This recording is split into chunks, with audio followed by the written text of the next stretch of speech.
தொழிலாளர் தினம் அதுவும் ஒரு மகிழ்ச்சியாக மனிதன் வாழ்கிறதுக்கான ஒரு விஷயத்த சொல்லலான்னு ஆசைப்பட்றேன். மகிழ்ச்சியாக நம்ம எப்படி வாழ்கிறது? முதல்ல தன்னிலை அறியணுங்கிறாங்க. தன்னிலை, நம்ம யார் அப்படிங்கிறத முதல்ல அறியணும். அறிஞ்சோம்னாலே மகிழ்ச்சி தானாக வந்துடும். நம்ம யார்?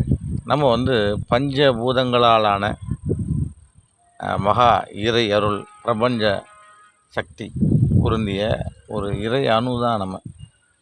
ஆமாம், இந்த பூமியில் உள்ள அத்தனை ஜீவராசிகளும் இறைவன் தான். நீங்களும் கடவுள் தான், நானும் கடவுள் தான். கடவுள் பல அணுக்களாக பிரிஞ்சு இந்த பூமியில் ஒரு அனுபவத்தை தேடிட்டுருக்கு. இந்த உண்மை தெரிஞ்சாலே மகிழ்ச்சி ஆகிடும். இன்னொன்று உழைப்பு. உழைப்பு பார்த்திங்கன்னா, எங்கள் அம்மாலாம் சின்ன பிள்ளை சொல்லுவாங்க, சிறுபுல்ல விட்ட வெள்ளாமல் ஊடு வந்து சேராதும்பாங்க. அதனால் சின்ன பிள்ளைங்க விவசாயம் பண்ணி அதை அறுத்து நெல்லாக கொண்டு வந்து வீட்டில் சேர்க்கறது ரொம்ப கஷ்டம். அதனால தான் அவங்க அதுமாரி சொல்லுவாங்க. அதை ஒவ்வொரு தொழிலும் நம்ம பயந்து செஞ்சு அதை கொண்டு வந்து வீட்டில் கவர்ந்து பண்ணுவோம். அந்த மாதிரி கடுமையாக இன்றைக்கி உழைக்கிற அந்த உழைப்பாளர் தினத்தில் நம்ம உழைக்கிற காசு ஒரு நூறுரூவா நம்ம உழைச்சோம்னா அதில் 50 ரூபா அரசாங்கத்துக்கு கொடுக்குறோம்.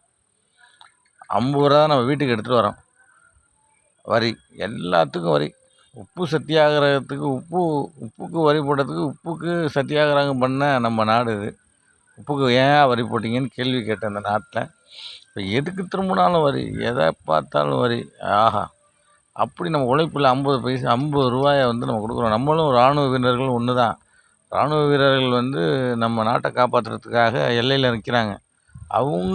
அவங்களுக்கும் நம்ம பாதுகாப்பு கொடுக்குற அளவுக்கு உள்ளார நம்ம வேலை பார்த்துட்ருக்கோம். நம்ம 100 ரூபா சம்பாதிக்கிறதுல 50 ரூபா கொடுத்துட்ருக்கோம்.